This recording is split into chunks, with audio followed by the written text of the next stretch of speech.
Good morning to you all. Had a long weekend, I suppose, with Gandhi Jayanti falling on a Friday. And of course, we had ma'am had sent you some, what you want to do for Gandhi Jayanti since school is closed and we can't celebrate in the school. So ma'am had sent you what you want to do, whether you want to dress up like Gandhiji, whether you want to write a poem, or whether you want to enact. Well, I hope some of you did do it, but some, of course, as usual, didn't bother. And well, I hope you're geared up for your classes, but before that, I would like to say that, the response last week was quite good where the work was concerned, but but there are some children, like, I would also like to mention the children who did the work given to them. Especially, there were a lot from 6B. Anomika Bhutia, Vanya Nikot Singh, Asta Sharma, Neha Akhtar Mim, Mohammad Rizwan, Alisha Vardhan Chetri, and of course, Kritika from class 6A. I mean, this was more than last times, but children, I just don't understand why you are not doing the work. What is the problem? I mean, we are trying our best to, keep up with the classes so that, suddenly when the school opens, you don't become dull and you don't know anything, but you're not bothered. Children, come on here, make an effort here, please. Not only children in Kalimpong, children who are outside Kalimpong, or even in Bihar, in Tista Valley, Tagda, there are a lot of Pedong, Algada, all these places. Please do your work and get back to me. Have you understood? Well, now we were doing Ransome of the Red Chief. There was this boy who was, they kidnapped him, these two friends, Bill and Sam, and they thought that they're going to make a lot of money. So then they said, we have to let the father know that he's been kidnapped. So they decided to write a letter to him. And they said that, now there was a short letter. We have your boy. It is useless for anyone to attempt to find him. We will only return him if you meet these terms. And we demand $1,500. Now, first they thought, we'll kidnap the boy and we'll ask for $2,000. But now, like I've told you and you have seen, that what trouble the boy was giving, they were sort of fed up. They just wanted to get some money and get rid of the boy. So they said, instead of 2,000 rupees, dollars, because there they use dollars, and the money to be left at midnight tonight at the same box as a reply, where at the lone tree. Send your answers by messenger at 8:30 tonight. And if you attempt any treachery, you will never see your boy again. And if you pay the money, he will be returned to you safe and well. These terms are final, and if you do not agree to them, no further communication will be attempted. Now, before we never had any phones. So, whatever communication, if I wanted something to tell my father, if I was living in a hostel and I wanted to tell my father what was happening in the hostel, I would write a letter.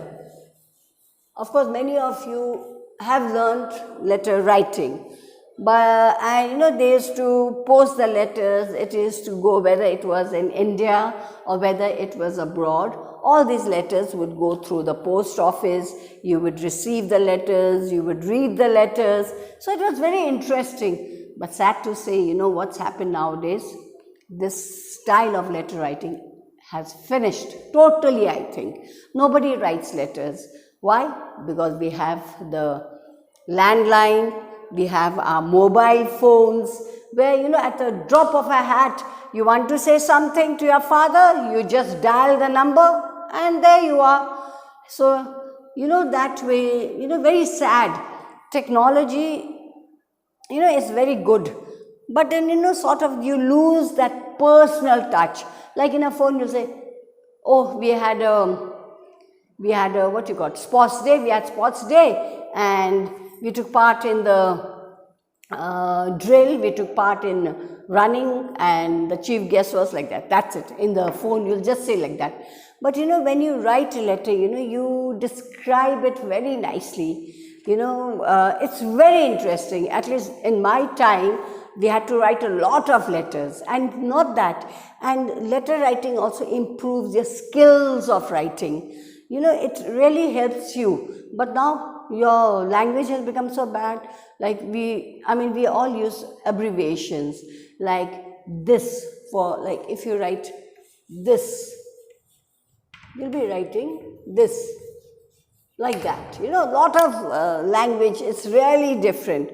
So anyway, what they thought was, that nobody was bothered, that they didn't hear anything that people were looking for the boy, so they decided to write a letter, and whether it was less money, they were not bothered. And how they ended the letter? Usually you write your name, you write Bill or whatever it is, but no, they wrote, what did they write? They wrote, two desperate men. Desperate men. Can you imagine how desperate they were to get rid of the boy? Then after they wrote the letter, what they did was, I walked to Poplar Cove and sat around the post office store, chatting to customers. One guy says that he hears Summit is all upset on account of Elder Dorset's boy having been lost or stolen. That was all I wanted to know. I posted my letter surreptitiously and came away. Now, so kidnapped boy was in the cave and he was making life miserable for the thing. So, like I told you about the letter, that they wrote a letter to him. They were so desperate that the ransom money from 2,000, they made it to 1,500. And that it shows that they were desperate to get rid of the boy, and they had also written two desperate men. And so then they addressed it to his father, and the son was useless. They would give the boy back to the father. Then, and also they told him to get back to him, don't forget that. So what he did was, he walked to the Poplar Cove, that is a small village, somewhere nearby where they had kept the boy. They had kept the boy in a cave in the mountain, and he said, like, suppose the post office is there, and he said there, I hope you have seen, all of you know where the post office is. Well, the one in Kalimpong is just next to the police station, and there are smaller ones, there. But the main one is next to the police station. So he stood over there. First, he didn't post the letter, he said, let me see what the people are talking about, anything about the boy. And then he heard the people in that place were very upset because the Dorset's boy was lost or stolen. People had come to realize, and maybe the father had said, so he wanted to know about this, whether whether they realized that the boy was stolen, and which they had written about the ransom money surreptitiously. What does it mean? It means quickly, and so that no one notices. Then what he did was, he first heard everyone talking, and then he realized, yes, they do know that that boy is missing. So he, after some time, quietly he walked away and he put the letter in the post box. Then what happened after that? Well, I'm going to read. When I got back to the cave, Bill and the boy were not to be found. Matlab, he was quite shocked. He walked in and there was no Bill or the boy. Half an hour later, Bill appeared out of the bushes. Now he appeared as if, he was trying to hide from somebody. Behind him was the kid, stepping softly with a broad grin on his face. Bill stopped, took off his hat and wiped his face, like I'm wiping just now because it's quite humid and hot, wiped his face with a red handkerchief. The kid stopped about 8 feet behind him. Sam, says Bill, I'm sorry, but the boy is gone. I've sent him. I've been subjugated to such awful tortures. I reached my limit. What's the trouble, Bill? I asked. I was rode like a horse, says Bill. Then I was given oaths. Sand ain't edible. I tell you, Sam, a human can only stand so much. I take him down the mountain. On the way back, he kicks and bites. But he's gone home. I showed him the way. I'm sorry we've lost the ransom. But it was either me or the madhouse. Now, then, when he came, after half an hour later, Bill comes out of the bushes in front of the cave. And he was just behind him was a boy, though Bill did not know. You can see again in the picture that Bill is saying something to Sam and the boy is in the picture hiding. Well, and he had a grin, like a sort of a smile when you're happy, when you've done something naughty. Bill stopped, took off his hat, wiped his face, and don't you all do when you're running or walking fast, you're sweating and then you stop for a while, you wipe your face. The boy stopped about at least 8 feet behind Bill. Bill didn't realize he was standing behind him. Bill was quite troubled and told Sam that he had sent the kid home. He said, I've sent him home. Now I'm fed up. Because he had been subjugated, treated in such a way that he had been literally trembling with fear as he had undergone and he had reached his limit. Now enough, he said. He asked Bill what the trouble was. Bill told him he had to be a horse. He was given oaths, which only horses eat. Now you can't eat. Now that is not the oats that we have for breakfast. Have you understood? And he was also given sand to eat. You know what sand is, no? Can you eat sand? No, not at all. He had come to a point of breaking. He's saying, now enough, no more. I cannot stand it. That's what Bill said. He tried to take him down the mountain. And you know what Bill did? He says, or rather what he did, he says that on the way, he kicked him and bit him. Not Bill, I'm sorry, the boy.